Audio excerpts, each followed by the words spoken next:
Doctor గారు జనరల్‌గా సంతానలేమి ఉన్నప్పుడు ఎలాంటి లేటెస్ట్‌గా ట్రీట్మెంట్స్ ఎలాంటివి అందుబాటులో ఉన్నాయి? సో లేటెస్ట్ ట్రీట్మెంట్స్ అనేటివి జనరల్గా ఏంటంటే మనకు సంతానలేమి అంటే ఏంటి, రీప్రొడక్షన్ మనకు అవ్వట్లేదు, ఒక బేబీ అనేది మనకు రావట్లేదు. సో దానికి మనం ఏం చేయాలి? న్యాచురల్ మెథడ్స్ లేకపోతే artificial techniques. So natural methods ఏంటి, మనము ఎగ్ అనేది విడుదలయ్యి ఆ టైంని మనం ట్రాకింగ్ చేస్తాము. ఆ టైంలో వైఫ్ అండ్ హస్బెండ్ కలవమని చెప్తాం, లేకపోతే చిన్న పద్ధతి ఐఓఐ ద్వారా హస్బెండ్ దగ్గర సీమెన్ అనేది మనం కలెక్ట్ చేసి దాన్ని కొంచెం మనము ప్రాసెస్ చేసి దాంట్లో ఉన్న డెబ్రీస్ అంటే చనిపోయిన సెల్స్ అన్నిటిని తీసేసేసి మంచి స్పర్మ్స్ని యూట్రస్ లోపలికి ఇంజెక్ట్ చేయడం జరుగుతుంది. సో దీంట్లో కొత్త టెక్నిక్స్ ఏమొచ్చాయి అని అంటే మైక్రోఫ్లూయిడిక్స్, మ్యాక్స్ అని కొత్త టెక్నిక్స్ ఉన్నాయి అన్నమాట. సో దాంట్లో ఏంటంటే ఈ స్పర్మ్ ఫిల్ట్రేషన్ మెథడ్స్ అనమాట.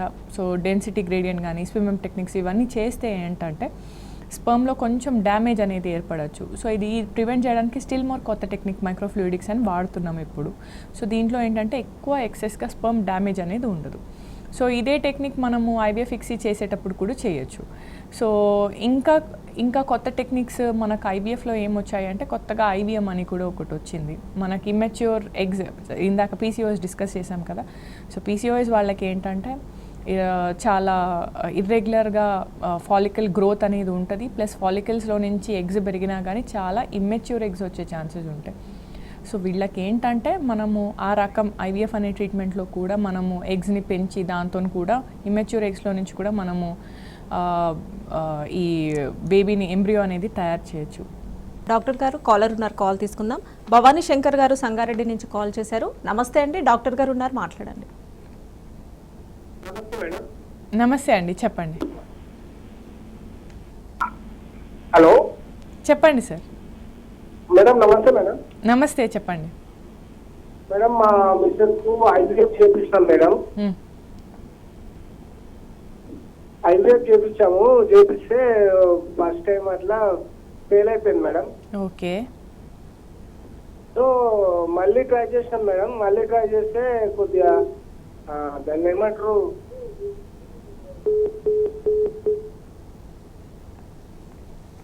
కాల్ కట్ అయింది. ఓకే. జనరల్గా అందరు ఇవే అడుగుతుంటారు, ఫస్ట్ టైం చేస్తే సక్సెస్ కాలేదు, సెకండ్ టైం అన్న గ్యారంటీ ఉంటుందా అని. ఇది రోజు ఫేస్ చేసే క్వశ్చన్. అండ్ కొత్త పేషెంట్స్ కూడా మనకు ఆల్రెడీ బయట వేరే హాస్పిటల్స్లో ఆల్రెడీ ఒకసారి ట్రై చేసి ఫెయిల్ అయ్యి మళ్ళీ మన దగ్గరకు వస్తారు, వాళ్ళు కూడా సేమ్ అడుగుతారు. సింపుల్ అండి, మనము ఒక లైఫ్ అనేది క్రియేట్ చేస్తున్నాం. So it is not dependent on anyone. So ఓవరాల్లో కూడా వరల్డ్లో మనం చూసుకున్నట్టయితే biggest problem is infertility. WHO third largest disease లాగా మొన్ననే స్టేట్మెంట్ ఇచ్చారు రీసెంట్ ఒక 3-4 years back. So worldwide కూడా అందరూ కూడా ఫాలో అయ్యేది ఒకటే ప్రోటోకాల్. కాకపోతే how we treat the patient and ఒక పేషెంట్ డిఫరెంట్ కదా. ఏ పేషెంట్కి ఏ ట్రీట్మెంట్ కరెక్ట్, ఏ పద్ధతిలో వెళ్ళాలి, ఏ అప్రోచ్లో వెళ్ళాలి, ఎలా అయితే ఎండోమెట్రియం ప్రిపేర్ చేస్తామో వీటికి డిఫరెంట్ ప్రోటోకాల్స్ ఉంటాయి తప్ప అవి కూడా మనము అందరం చదువుకునే, అందరు డాక్టర్స్ చదువుకునే బుక్స్ ఒకటే, అందరు ఫాలో అయ్యే గైడ్లైన్స్ ఒకటే. So it's simple. మనం లైఫ్ క్రియేట్ చేయడానికి మన దగ్గర ఉండే పద్ధతి ఏంటి, మనం ఐవీఎఫ్ఏ చేయాలి. ఎందుకంటే బాడీలో న్యాచురల్గా ఎగ్ స్పర్మ్ కలవట్లేదు కాబట్టి ఎగ్ని తీస్తాము అండ్ స్పర్మ్ కలుపుతాము. తయారైన బేబీ ఏదైతే ఉందో అది 5 days మనము 5th day వరకు ల్యాబ్లో పెంచి దాని తర్వాత క్రయో ట్యాంక్స్లో -degree టెంపరేచర్స్లో మనం ఫ్రీజింగ్ అనేది చేస్తున్నాం. సో దాని తర్వాత గర్భసంచి లైనింగ్ అనేది మనం ప్రిపేర్ చేస్తాం, ఎందుకంటే మన యూట్రస్ బేబీని బేర్ చేయాలి కాబట్టి.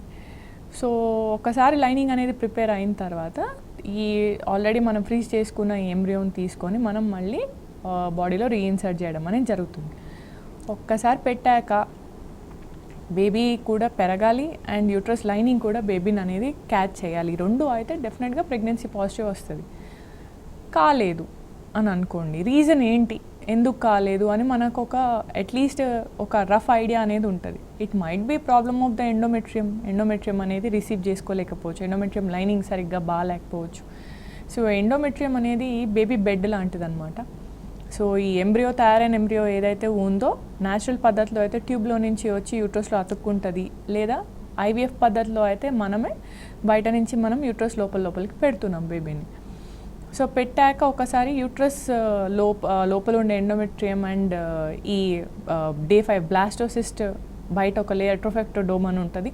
సో ఈ 2 లేయర్స్ కలిపితే మనకి ఎంబ్రియో అనేది పెరగడం అనేది జరుగుతుంది అనమాట. ఆ లేయర్ లోపల సెల్స్ అనేటివి డెఫినెట్గా మల్టిప్లై అవుతాయి.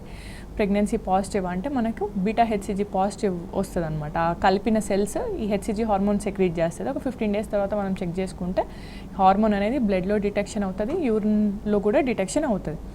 సో ఇట్లా అవ్వలేదు, దీనికి రీజన్స్ ఏముంటాయి అని అంటే రీజన్స్ ఏముండొచ్చు, ఎగ్లో ప్రాబ్లం ఉండొచ్చు, లేదా స్పర్మ్లో ప్రాబ్లం ఉండొచ్చు, ఎండోమెట్రియం ప్రాబ్లం ఉండొచ్చు, లేదా లేడీకి క్లాడింగ్ మెకానిజం బ్లడ్ మెకానిజంలో ప్రాబ్లం ఉండొచ్చు, హార్మోన్ ఇంబ్యాలెన్స్ ఉండొచ్చు, స్పర్మ్స్ కూడా బాగాలేకపోవచ్చు. ఇవన్నీ కూడా మళ్ళీ మనం చెక్ చేస్తాం. డాక్టర్ గారు, కొన్ని రకాల ఇన్ఫెక్షన్స్ ఉండడం వల్ల కూడా సంతానలేమి సమస్య అవుతుందని అంటుంటారు, అది ఎంతవరకు నిజం అంటారు? యా, సో డెఫినెట్గా ఇన్ఫెక్షన్స్ కూడా చాలా మనకి రోల్ అనేది ప్లే చేస్తాయండి. సో ఇన్ఫెక్షన్స్ ఉంటే మనకి ఏమవుద్ది అంటే బేబీ తయారవ్వడంలో మనకు ప్రాబ్లం ఉండదు, కాకపోతే బేబీ తయారయ్యే ప్లేస్లో ప్రాబ్లం ఉంటుంది. సో పిఐడి లాంటి ఇన్ఫెక్షన్స్ ఉన్నాయి అనుకో, పెల్విక్ ఇన్ఫ్లమేటరీ డిసీజెస్, వీటి వల్ల ఏమవుద్ది అంటే ఈ బ్యాక్టీరియా ఏదైతే ఉందో ఇది అసెండింగ్ టైప్ ఆఫ్ ఇన్ఫెక్షన్ అని అంటారు. అంటే మనకు వెజైనాలో నుంచి యూట్రస్ పైకి మనకి బ్యాక్టీరియా వెళ్ళి ట్యూబుల్లో మనకి ఇన్ఫెక్షన్ క్రియేట్ చేస్తే ట్యూబ్స్ అనేటివి బ్లాక్ అయ్యే ప్రమాదం ఉంటుంది. సో ట్యూబ్స్ మనకు బ్లాక్ అయ్యాయంటే డెఫినెట్గా ఎగ్ స్పర్మ్ అనేది ట్యూబ్లో కలవదు కాబట్టి ట్యూబుల్ బ్లాక్స్ అవుతాయి, దీనివల్ల ప్రెగ్నెన్సీ రాదు. సో అట్లనే మనకి చిన్నప్పుడు టీబీ లాంటి ప్రాబ్లమ్స్ ఏమన్నా ఉన్నాయి, జెనిటల్ టీబీ లాగా ఏమన్నా వచ్చింది అనుకోండి, ఎండోమెట్రియం టీబీ వస్తే జనరల్గా ఏమవుద్ది, ఎండోమెట్రియంలో అతుకులు ఫామ్ అయిపోతాయి, యాషర్మెన్స్ అని అంటారు అనమాట, అదెషన్స్ అని అంటారు. సో ఈ యూట్రస్ అనేది ఒక బెలూన్ లాంటి స్ట్రక్చర్. బెలూన్ మనం ఎట్లా అయితే గాలి కొడితే బెలూన్ పెరుగుతుందో యూట్రస్లో కూడా యూట్రస్ అంతే ఎన్లార్జ్ కావాలి, అంటే ఎలాస్టిక్ ఫైబర్స్ ఉండాలి, అంత సాగే తత్వం ఉండాలి. సో ఇటు లోపల అతుకులు ఫామ్ అయిపోయాను అనుకోండి, సింపుల్ బెలూన్ లోపల అతుకులు ఉంటే బెలూన్ అనేది మనం గాలి కొడితే పెద్దగా గాలేదు కదా, అట్లనే యూట్రస్ కూడా సాగలేదు, ఎలాస్టిసిటీని కోల్పోతుంది. సో దీనివల్ల బేబీ ఉన్నా కానీ బేబీ అనేది లోపల ఇంప్లాంటేషన్ అనేది జరగదు. సో అట్లనే మనకి ట్యూబల్ బ్లాకేజెస్ అయిపోయినాయి అనుకోండి, టీబీ వల్ల కూడా మనకి ట్యూబల్ బ్లాకేజెస్ అవుతాయి. సో ఎగ్ స్పర్మ్ కలవదు కాబట్టి దీనివల్ల కూడా ఇన్ఫెక్షన్స్ వల్ల కూడా మనకి ఇన్ఫర్టిలిటీ రావచ్చు. సో అట్లనే ఎండోమెట్రియోసిస్ లాంటి సమస్యలు ఉన్నా కానీ మనకి ఈ ట్యూబల్ బ్లాక్స్ అవే ఛాన్సెస్ అయితే చాలా ఎక్కువ ఉంటాయి. డాక్టర్ గారు, ఈ మధ్య కాలంలో లైఫ్ స్టైల్ చేంజెస్ వల్ల మేల్స్లో కూడా సంతానలేమి సమస్య తీవ్రమవుతుంది. సో జనరల్గా ఎలా గుర్తించాలి ఇనిషియల్ స్టేజ్లో?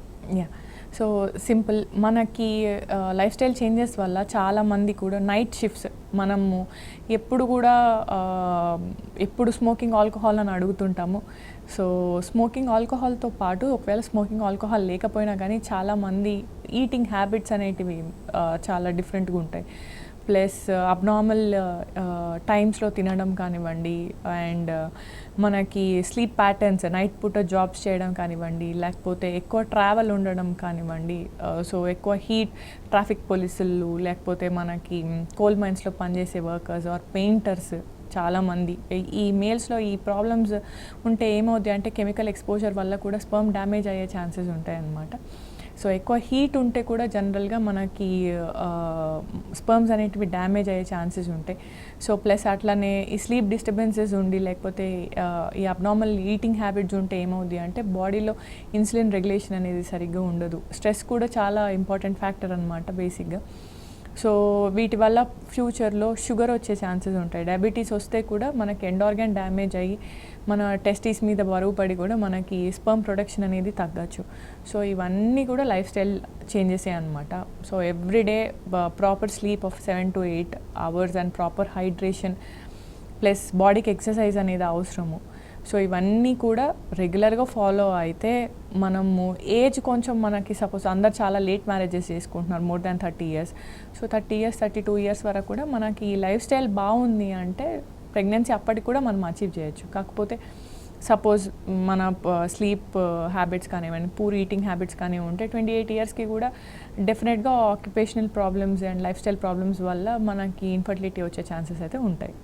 డాక్టర్ గారు, ఈ మధ్యకాలంలో థైరాయిడ్ కూడా చిన్నపిల్లల నుంచి వస్తుంది, at the age of 10 years నుంచి. సో దాన్ని ఎలా కంట్రోల్ చేయాలి, దానివల్ల కూడా సంతానాలు ఏమీ కలగొచ్చు అంటారు? యా, సో థైరాయిడ్ అనేది మన బాడీలో చాలా ఇంపార్టెంట్.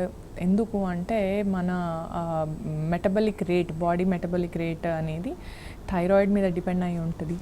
సో మనము ఏమవుతుందంటే ఈ స్లీప్ ప్యాటర్న్స్ డిస్టర్బ్ అవ్వడం వలన, ఎక్సెస్ వెయిట్ గెయిన్ అవ్వడం వలన, వీటన్నిటి వల్ల థైరాయిడ్ కూడా ఇంబ్యాలెన్స్ వచ్చే ఛాన్సెస్ ఉంటాయి. సో మనం థైరాయిడ్ ఇంబ్యాలెన్స్ జనరల్గా 2 టైప్స్ ఉంటాయి అనమాట. హైపోథైరాయిడిజం ఆర్ హైపర్ థైరాయిడిజం 2 ఉంటాయి. సో 2 ఉన్నా కానీ మేల్స్లో ప్రాబ్లమ్స్ ఏముంటాయి అంటే సెక్షువల్ డిస్ఫంక్షన్స్ రావచ్చు. సో దీనివల్ల కలవడానికి ఇబ్బంది అవుతుంది. అండ్ ఫీమేల్స్లో ఎట్లా అంటే మెన్స్ట్రల్ ఇర్రెగ్యులారిటీస్ రావచ్చు. సో ఇట్లా ఉంటే ఓవ్యులేషన్ అనేది సరిగ్గా కాదు. సో దీనివల్ల మనము థైరాయిడ్ కంట్రోల్లో పెట్టుకోవడం చాలా ఇంపార్టెంట్.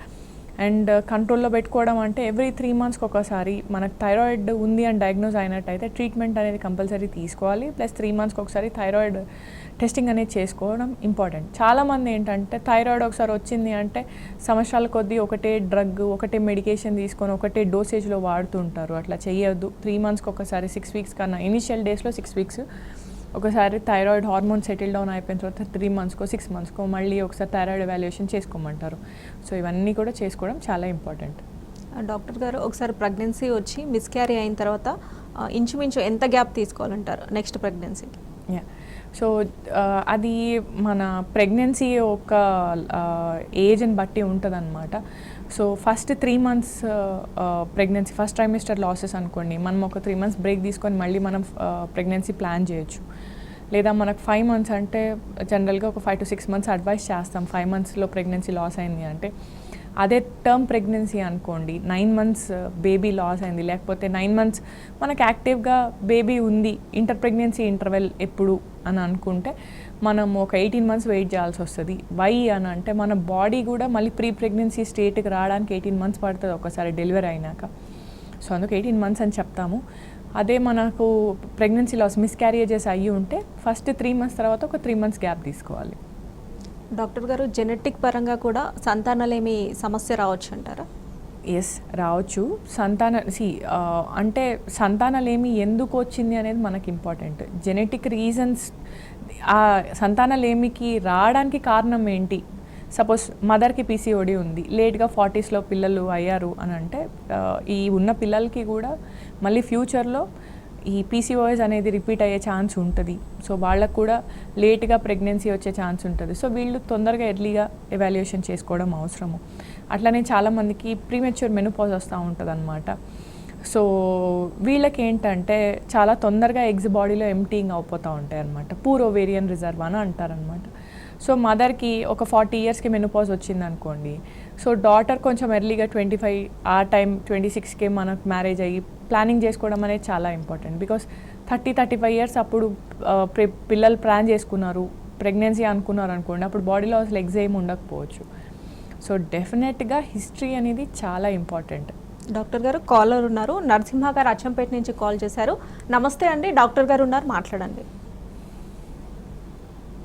హలో, చెప్పండి సార్. నమస్తే మేడం. నమస్తే సార్, చెప్పండి. మాది అచ్చంపేట మేడం, మాది నాగర్కర్నూలు జిల్లా, ఓకే. అచ్చంపేట తాలూకా. ఓకే. మాది 6 సంవత్సరాలు మ్యారేజ్ అయ్యి. ఓకే. ఇక్కడ ఎక్కడ చూసినా కానీ ఏం చెప్తలేరు. ఇప్పుడు టీవీలో వస్తుంది కదా మేడం, అవును, అందుకోసం చూసి చెప్పాను. ఏం చెప్పట్లేదు అంటే అన్నీ బాగున్నాయి అంటున్నారా? అన్ని బాగానే ఉన్నాయని అంటుంది మేడం. ఏజ్ ఎంత అన్నారు? అమ్మాయికి బాగానే ఉంది అని అంటుంది మేడం. థైరాయిడ్ ఇట్లా చేయించిన, అన్ని చేయించిన, టెస్టింగ్ ఇట్లాగానే. మీకు కూడా టెస్టింగ్ అయిందా? సిమెన్ అనాలిసిస్ చేయించారా? మాది కాలే మేడం, మాది చేయించుకోవాలి కదా సార్ మరి మీరు కూడా. సో అంటే తెలియదు కదా మేడం. ఇప్పుడు ఫస్ట్ ఇక్కడ హాస్పిటల్లో చూపించాము, 1 నెలలో మందులు వాడండి మీరు కంటిన్యూగా అన్నారు.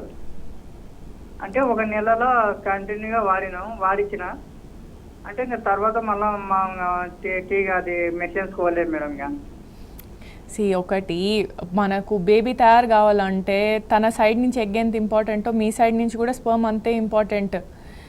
మీరు కూడా కంపల్సరీ స్పర్మ్ అనాలిసిస్ అనేది చేయించాలి.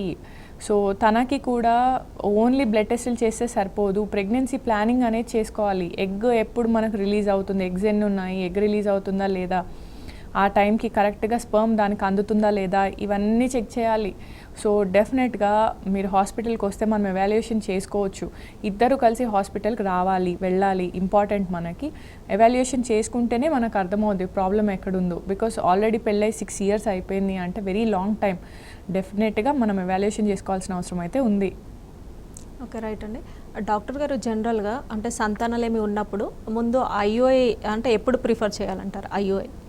యా, సో ఐయుఐ జనరల్గా ఎవరికి మనం సజెస్ట్ చేస్తాము అంటే ఫస్ట్ 1 year అయిపోయింది, మనకు పిల్లలు కాలేదు, అన్నీ నార్మల్ ఉన్నాయి, అన్ఎక్స్ప్లెయిన్ ఇన్ఫర్టిలిటీ కేసెస్కి ఒక 2 to 3 cycles ఆఫ్ మనం ఐయుఐ సజెస్ట్ చేస్తాము. లేదా మేల్ ఫ్యాక్టర్స్ కొంచెం మొటిలిటీ ప్రాబ్లమ్స్ ఏమన్నా ఉన్నాయి, స్పర్మ్ కౌంట్ అనేది మనకు 10 million ఉంది, జనరల్గా 15 to 20 million ఉండాలి, 10 million ఉంది, కాకపోతే మొటిలిటీ బాగుంది అంటే కూడా మనం ఐయుఐ సజెస్ట్ చేయొచ్చు. డాక్టర్ గారు సంతానలేమికి సంబంధించి లేటెస్ట్ ట్రీట్మెంట్స్ అలాగే పీసీఓడి, థైరాయిడ్ గురించి చాలా చక్కగా చెప్పారు. థ్యాంక్ యూ అండి. Thank you. ఇది వాళ్ళ వైద్యం ఆరోగ్యం. నమస్తే.